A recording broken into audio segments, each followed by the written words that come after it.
Hello everyone, thanks for coming to today's talk. It's nice to see the sun again. Although it's getting a bit cloudy, I guess I shouldn't jinx it. Today is actually the 12th anniversary of us opening the gallery. So we're very pleased to have such a wonderful show with wonderful artists here to help us celebrate. So before we start our talk, today's artist talk, I just wanted to let you know that this afternoon from 2 to 5, after this, we have an opening next door for the collective artists. And Julie is going to do a workshop at some point this fall, like a one-day workshop on her, like a mixed media thing. So if you are interested in that, we'll post that pretty soon after today. So let's give a warm welcome to Julie Zahn, Peggy Merves, and Joan Wadleigh Curran.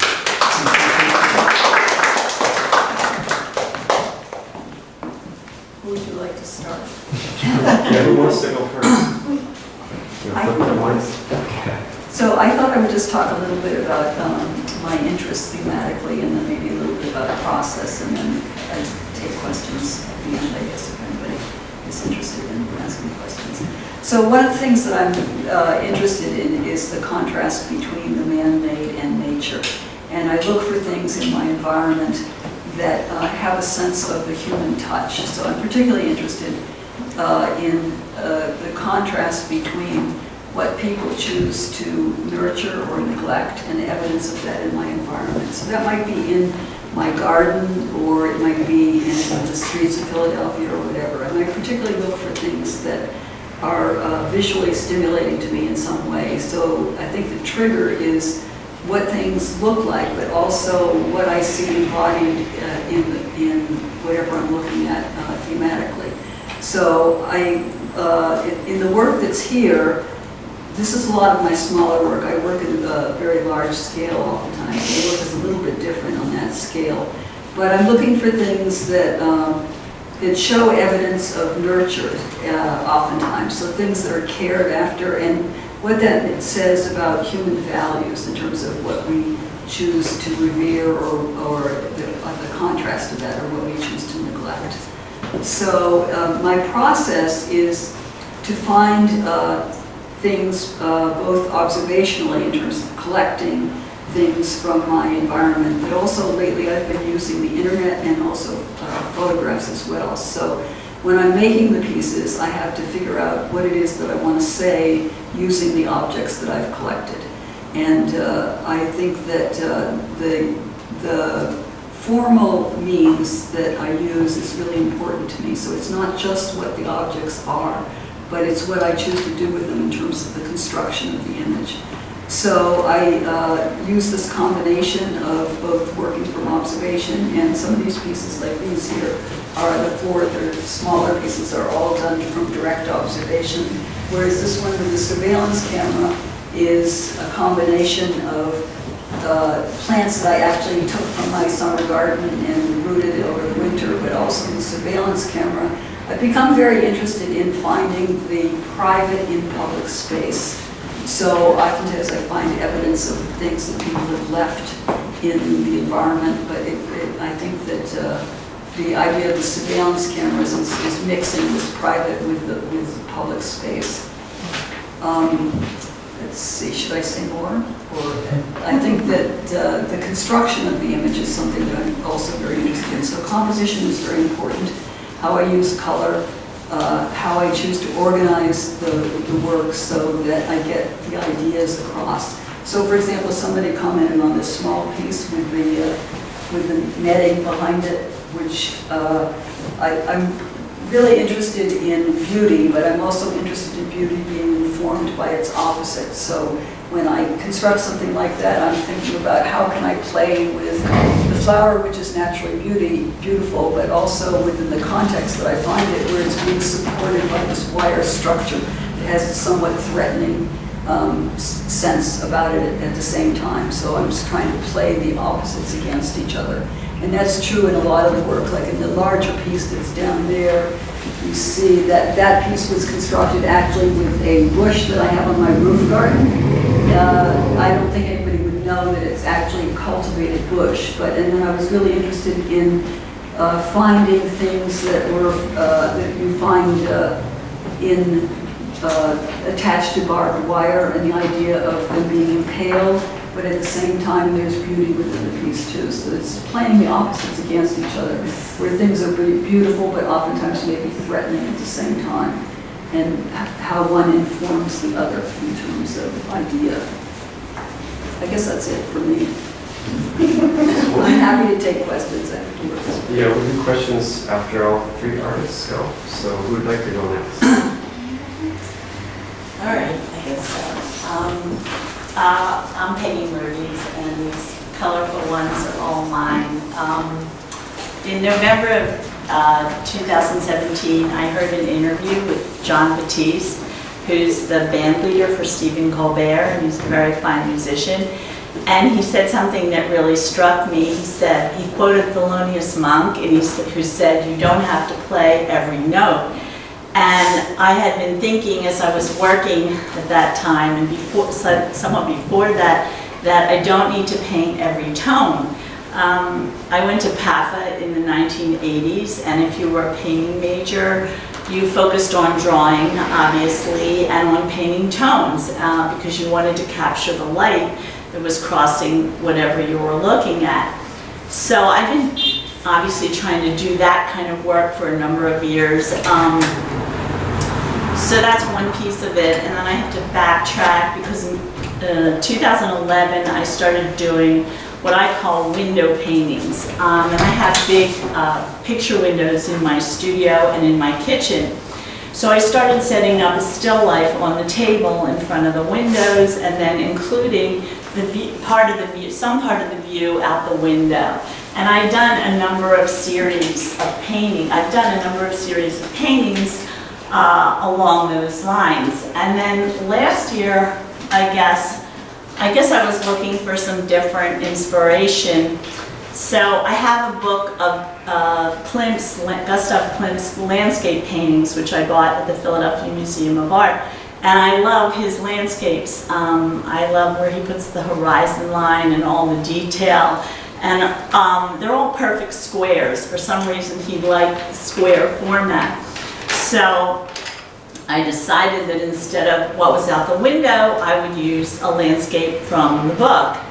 So I did that, and then at the same time I also started stretching my own canvas again, something I hadn't done in years, because I wanted particular sizes, and you can't buy those sizes in the art supply stores.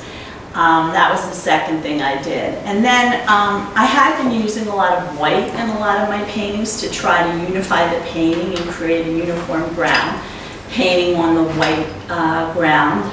But I also decided to do something I hadn't done again in years. I started using flash paint, which is an acrylic made by Lafranc Bourgeois. And I paint in oil, but it comes in beautiful colors, and it mixes well. You can use it opaque, or you can dilute it with water and make a wash out of it. So I started putting down a colorful ground using that. So that kind of changed a lot of things for me, which was interesting and fun. And I was doing that all of last year. And gradually, as I was doing the paintings, I started leaving things out and saying to myself, you don't have to keep painting every tone. You don't, and also as a Carly, you don't have to put in everything you're looking at. So this year, I decided to change things a little. I decided to go a little bigger because I wanted more room to work. So I started stretching bigger canvases, and then I started to put fabrics in. I have a fabric collection that I used to use in still lifes from also a long time ago.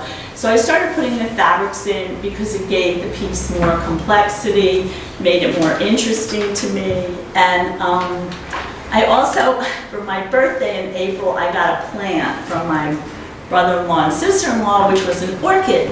So I was setting something up, so I put the plant in the painting, and it's in several of these paintings. And I was looking for movement and design and to have more things going on. And then I subsequently bought a few more unusual looking plants to add to the variety in the piece. So that's pretty much, I guess, where I am right now. And as I was working on this series of paintings, my focus now is to pick and choose what I'm going to include and what I'm going to leave out, which is really interesting for me, and it makes the painting a lot different. It looks like what I'm looking at, but at the same time it doesn't. So that's what I've been thinking about lately. So, that's it. That's great. Thanks, Peggy. Thank you, Sean. Really interesting. So I'm a printmaker, trained printmaker and painter. I went to the academy and I also studied in Japan. As I lived there right after college for several years, that's when I started very seriously pursuing my painting. And I think what I'm after in my work is spontaneity, because as a printmaker, things take a long time. And I like them to look very spontaneous. So that's probably why I started using the technique that I do, which is a lot of mixing of media. And I work from whatever it is that I'm thinking about. You don't control what you're working from exactly. I will, for example, be walking through my garden and see something, and if it sticks with me long enough, then I will go back and work with it. Right now I have a rabbit that I'm taking care of, so that's been what I'm working with quite a bit, that little, it's, why not, and I use, let's see, let me just kind of dissect a piece, for example. Like I started to work on panels, so I will be gluing my paper onto panels because it gives it a little more gravitas, I think. And I also am trying to get away from framing things behind glass. So I've been varnishing the work, and that's pretty recent for me. Sorry, I didn't really prepare my remarks exactly, waiting for the question and answer session. So one of the techniques that I really fell in love with, though, is something called Japanese stencil dyeing. And with that, I can do a drawing, and then I put a piece of mylar over the drawing or over several drawings that I could kind of compose on the mylar and use Sharpie to trace whatever it is. And then I cut the mylar and I make a resist paste. This is a textile dyeing technique, but it's so effective to use on paper. You can then spread the resist paste over your cut stencil and then paint. And this is an example of the Japanese stencil dyeing technique. So you can, see where the resist paste is cutting out the pigment, and then when you soak it off, the resist paste dissolves in water and you're left with whatever you had painted with. It's similar to woodcut, except it's kind of the opposite. So I like to combine those techniques. And I also am interested in how to bind pigments with soybean mixture. So some of this is paint, but some of this is coming from a pigment stick that I use that dissolves in a soybean mixture that you make, and then when it cures, it's it's as impermeable as any acrylic paint, so it'll last forever. So I'm very interested in technique. That's what and that sort of drives the imagery. So. Cool. Questions for the artists? Could just ask, in this large one, for example, did you put a varnish Yes, on the whole thing? yes. Yeah. It must be a matte. Yeah, it's not the matte, it's in between. It was satin, actually. So, So- I imagine an acrylic varnish. Yeah, golden makes the varnish. Oh. Yes. So, yeah. How Has your rabbit discovered your soybeans? But it's so funny you mentioned it, because I'm now thinking about doing a whole series of foxes. I've just been really fascinated ever since, that beautiful Winslow Homer painting at the Academy, the fox and the crow. That's always kind of been with me, and I feel like I won't have done my full circle as an artist until I can do my own fox, And so I did see one outside my window the other day. And I think he knows about the rabbit. There's only a pane of glass separating them, and it's like, oh no.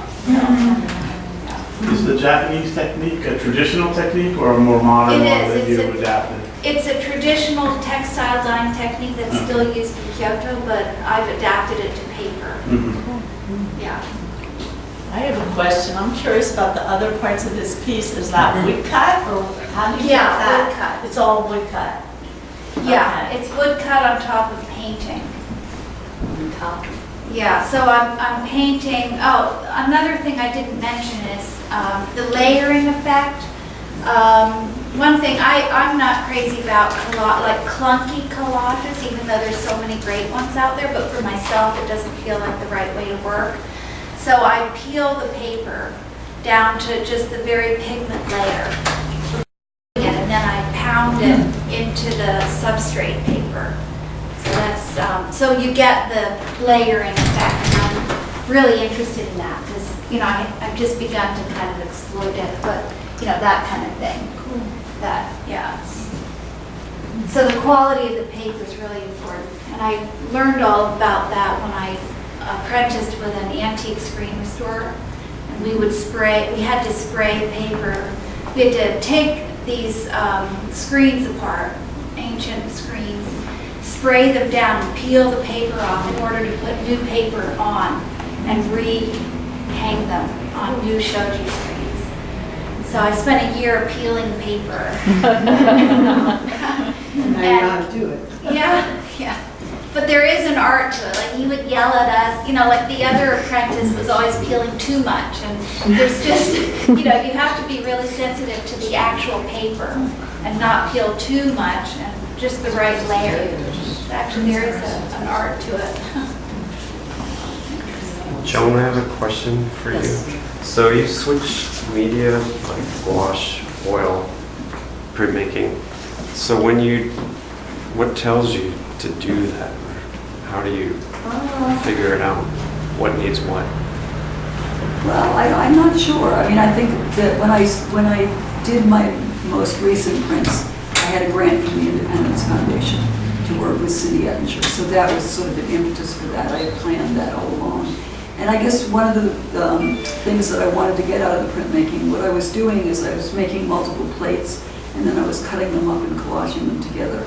So it had a real influence on the way I was proceeding with my painting as well. So it was back and forth between the two. In that I was using the internet, and I was also using direct observation and photographs. So in a way, making the image was collaging different components together, because I'm very interested in composition and the kind of abstract nature of the way I put things together.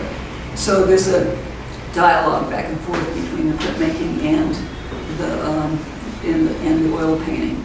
And then I always have the gouache going, because I started the gouaches originally when I was teaching at Penn, as I gave my students an assignment of working with white gesso on black paper.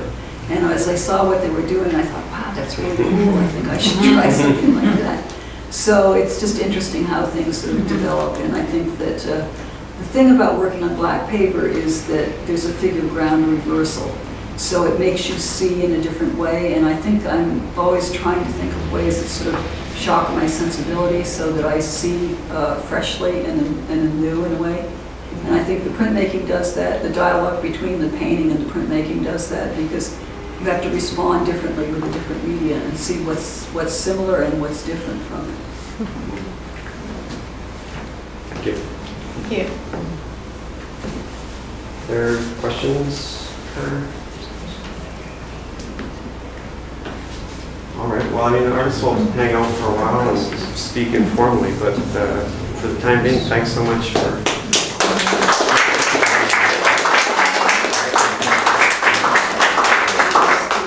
How are you? I made an artist project, and I made it for the house, all of those are because